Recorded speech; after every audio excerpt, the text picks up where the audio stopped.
Hello students, तो चलिए आज हम लोग शुरुआत करते हैं क्लास 9 के एक्सरसाइज 11.4 के क्वेश्चन नंबर 8 का, जो कि है a dome of a building is in the form of a hemisphere. From inside it was whitewashed at the cost of rupees 4989.60. If the cost of whitewashing is rupees 20 per square meter, find the inside surface area of the dome and volume of the air inside the dome.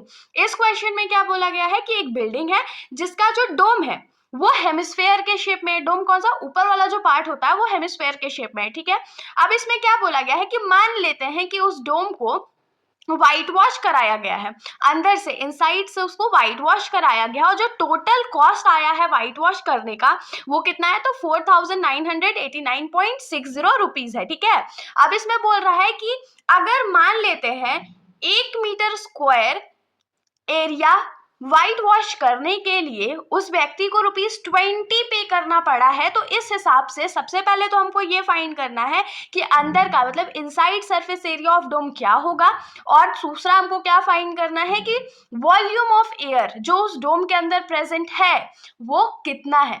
Question आप लोगों को लग रहा होगा difficult है, थोड़ा सा तो है लेकिन ज्यादा नहीं है। जिसके पास दिमाग होगा वो आराम से कर लेगा और जिसके पास नहीं होगा उसके लिए तो मैं हूं।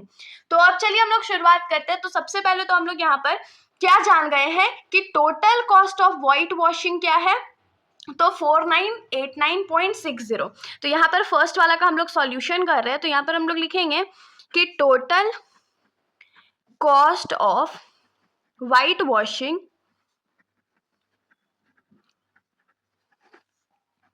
the inner area of dome is equals to क्या हो जाएगा, तो ₹4989.60 ये टोटल कॉस्ट लगा था व्हाइट वॉश करने के लिए। उसके बाद 1 metre square area white wash करने के लिए कितना लगा था ये भी हम लोगों को पता है। तो यहाँ पर अब क्या लिखेंगे, cost of white washing 1 metre square area, 1 metre square area paint white wash करने के लिए कितना पे करना पड़ा था, तो ₹20। तो अब हम लोग टोटल एरिया पेंटेड भी निकाल सकते हैं यहाँ से, तो क्या लिखेंगे, देयरफॉर टोटल एरिया पेंटेड नहीं white washed is equals to क्या हो जाएगा, तो टोटल कॉस्ट जो है, total cost of white washing divided by cost of white washing 1 metre square area. Simply हम लोग क्या करते हैं, बड़े वाले जो कॉस्ट है या जो टोटल कॉस्ट है उसको 20 रुपए वाले जो कॉस्ट है डिवाइड कर देते हैं। तो ये क्या हो जाएगा, ₹4989.60 डिवाइडेड बाई ₹20 पर मीटर स्क्वायर। मतलब 1 मीटर के लिए 1 metre square area white wash करने के लिए ₹20 पे करना पड़ रहा था। आप लोग चाहो तो यूनिट लगा भी सकते हो, नहीं चाहो तो नहीं भी लगा सकते हो, इतना कोई यहाँ पर दिक्कत वाली बात नहीं है। तो अब जब इन दोनों जो वैल्यूज है उनको हम लोग डिवाइड कर देंगे तो हमारे पास क्या आ जाएगा आंसर, 249.48 मीटर स्क्वायर। अब आप लोग बोलोगे आंसर मीटर स्क्वायर में क्यों आया, तो यहाँ पर हमने क्या लिखा था, टोटल एरिया ना, तो एरिया तो मीटर स्क्वायर में आएगा। क्वेश्चन में हम लोगों को ऑलरेडी ये हिंट गिवन था कि 1 मीटर स्क्वायर पेंट करने के लिए ₹20 है, मतलब मीटर स्क्वायर में हमारा आंसर आने वाला था। ठीक है, ये हमारा एरिया हो गया। तो अब हम लोग यहाँ पर लास्ट स्टेटमेंट जो है फर्स्ट पार्ट के लिए वो लिख देंगे। तो यहाँ पर लिखेंगे hence the inside surface area of the dome is 249.48 metre square. ये हमारे फर्स्ट पार्ट का आंसर हो गया। ठीक है, यहाँ तक तो होप सो आप लोगों को कोई भी डाउट नहीं हुआ होगा। अगर आप लोगों को मेरी वीडियोस अच्छी लगती है, अगर आप लोगों को सॉल्यूशन समझ आता है तो चैनल को जरूर सब्सक्राइब कीजिएगा और अपने व्यूज कमेंट करके बताइएगा। तब तक के लिए हम लोग आ जाते हैं इस क्वेश्चन के सेकेंड पार्ट पे।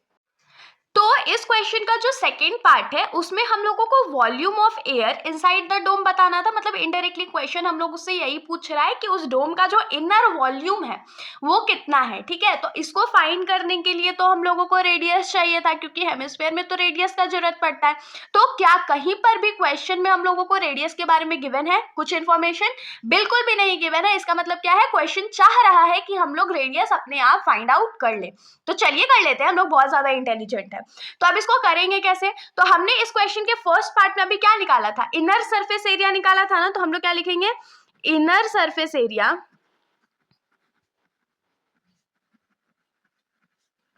Of the dome is equals to क्या हो जाएगा? Inner surface area is equals to 2489.48 metre, 48 metre square. यहाँ तक तो कोई भी डाउट नहीं है। अब आपके दिमाग में आ रहा होगा, अच्छा ठीक है हम लोग समझ गए, इनर सरफेस एरिया जो डोम का था वो 249.48 है। ठीक है समझ गए, इसमें कोई डाउट नहीं। अब आगे आगे क्या करेंगे? हम लोग को कैसे पता चलेगा कि ये जो हमने सरफेस एरिया निकाला है वो CS से है कि TS से है? तो बहुत कॉमन सेंस वाली बात है, डोम का हमेशा हम लोग CS से लेते हैं। क्यों TS से क्यों नहीं लेते? क्योंकि वो अंदर से ढका हुआ थोड़ी होता है, उसके नीचे तो पोर्शन होगा ना जहां पर वो रूम बना हुआ होगा, इसीलिए हम लोग उसमें CS से ही कंसीडर करेंगे। तो हम लोग यहाँ पर से क्या लिख सकते हैं कि CS of dome is equals to 249.48 metre square है। यहाँ तो कोई समस्या नहीं है। ठीक है, अब आगे हम लोग क्या लिखेंगे? CSA ऑफ डोम क्या होता है? फॉर्मूला क्या है CSA ऑफ डोम का? तो 2 pi r square is equals to 249.48 metre square. अब देखिए ये जो 2 पाई है इस साइड लेफ्ट साइड पे मल्टीप्लाई पे है, तो जब हम लोग उसको राइट साइड भेज देंगे तो वो क्या हो जाएगा? डिवाइड हो जाएगा। तो डिवाइडेड बाई 2 पाई और यहाँ पर मीटर स्क्वायर हो जाएगा। थोड़ा सा हम लोग इसको वैल्यूज जो है उसको फटाफट पुट कर लेते हैं, जैसे कि 249.48 है डिवाइडेड बाई 2 इंटू पाई का वैल्यू हम लोग 22/7 कंसीडर करेंगे मीटर स्क्वायर। अब ये जो 7 इस साइड डिवाइड में, जब हम लोग उसको रेसिप्रोकल करेंगे तो वो ऊपर न्यूमरेटर के साथ मल्टीप्लाई में चला जाएगा। तो ये 249.48 into 7 divided by 2 into 22 metre square हो गया। तो अब हम लोग सिंपली इसको सॉल्व करेंगे। तो यहाँ पर से हम लोग फटाफट वैल्यूज कट करना शुरू करते हैं। जैसे 2 के टेबल में 249.48 को कैसे डिवाइड कर सकते हैं? कितने से डिवाइड होगा? तो 124.74 से। फिर 2 के टेबल में 22 11 टाइम्स में आता है और 2 के टेबल में 124.74 जो है वो 62.37 टाइम्स में आता है। ठीक है, अब हम लोग उसको थोड़ा सा लिख लेते हैं। 62.37 into 7 divided by 11 metre square. 11 से जब 62.37 को कट करेंगे तो हमारे पास आएगा 5.67 into 7 metre square. 5.67 into 7 metre square और ये r का स्क्वायर है। तो सिंपली अब हम लोग क्या करते हैं? 5.67 जो है उसको 7 से मल्टीप्लाई कर देते हैं। तो यहाँ से जब हम लोग 5.67 में 7 को मल्टीप्लाई कर देंगे तो हमारे पास वैल्यू कितना आएगा? तो 39.69 मीटर स्क्वायर। अब ये जो स्क्वायर लेफ्ट में रेडियस के साइड स्क्वायर है, जब हम लोग उसको राइट साइड में भेज देगा तो ये रूट के अंदर चले जाएगा। तो ये क्या हो जाएगा? 39.69 मीटर स्क्वायर रूट के अंदर है। ठीक है, अब थोड़ा सा हम लोग इसमें और दिमाग लगा लेते हैं। तो क्या दिमाग लगाएंगे? 3969 लिखते हैं डिवाइडेड बाई, देखिए पॉइंट वाला वैल्यू है ना, तो जब हम लोग इसको लिखेंगे डिनोमिनेटर में तो ये डिवाइडेड बाई 100 मीटर स्क्वायर हो जाएगा। अब अगर आप लोगों को याद होगा तो 3969 किसका स्क्वायर होता है? तो 63 का होता है। तो इसको हम लोग 63 इंटू 63 लिख सकते हैं, 100 को 10 इंटू 10 लिख सकते हैं और रूट ओवर दे देते हैं और मीटर स्क्वायर। तो इन दोनों 63 के बदला एक 63 जो है वो बाहर आ जाएगा और दोनों 10 के बदला डिनोमिनेटर में एक 10 बाहर आ जाएगा। तो यहाँ से हम लोग क्या लिख सकते हैं कि जो हमारा रेडियस है डोम का वो 63/10 मीटर है। अब ये तो हमारा रेडियस आ गया। ठीक है, समझ गए। अब हम लोगों को क्या करना था? हम लोगों को तो वॉल्यूम निकालना था। तो फटाक से फॉर्मूला अप्लाई करेंगे और वॉल्यूम निकाल लेंगे। तो हम लोग यहाँ पर लिखेंगे volume of dome is equals to क्या हो जाएगा? डोम तो हेमिस्फेयर शेप का था, तो हेमिस्फेयर का वॉल्यूम क्या होता है? तो 2/3 पाई r क्यूब। तो 2/3 जो है हमारा कांस्टेंट टर्म है, पाई की जगह हम लोग 22/7 पुट करेंगे और रेडियस हमने अभी जस्ट निकाला था जो कि था 63/10 metre into 63/10 metre into 63/10 metre. जो वैल्यूज कट होंगे उसको सिंपली हम लोग कट आउट करेंगे। 10 वाले वैल्यूज को हम लोग नहीं कट करेंगे क्योंकि अगर हम लोग 10 के वैल्यूज को कट करेंगे तो हम लोग को डिफिकल्टी हो सकता है सॉल्व करने में और एग्जाम टाइम नो डिफिकल्टी लेना है। ठीक है, तो अब यहाँ से क्या करेंगे? 7 के टेबल में 63 9 टाइम्स में आता है, 3 के टेबल में 9 3 टाइम्स में आता है। ये हो गया। और कोई वैल्यूज कट रहा है क्या? नहीं कट रहा है। तो हमारे पास बचेगा क्या?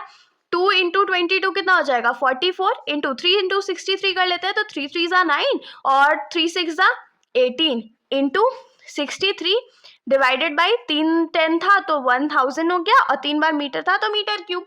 अब सिंपली 44 इंटू 189 इंटू 63 करेंगे और उसको 1000 से डिवाइड कर देंगे। तो जब इन तीनों वैल्यूज को हमने मल्टीप्लाई करा तो हमारा जो वैल्यू आएगा वो होगा 523,908 डिवाइडेड बाई 1000 मीटर क्यूब। अब 1000 डिवाइड में है तो ऊपर पॉइंट डेसिमल यूज कर लेते हैं उसके जगह, तो यहाँ पर पॉइंट लग जाएगा ना 3 डिजिट के बाद, तो ये क्या हो जाएगा 523.908 मीटर क्यूब। ये हमारा वॉल्यूम हो गया। तो यहाँ से हम लोग क्या लिखेंगे, hence volume of air inside the dome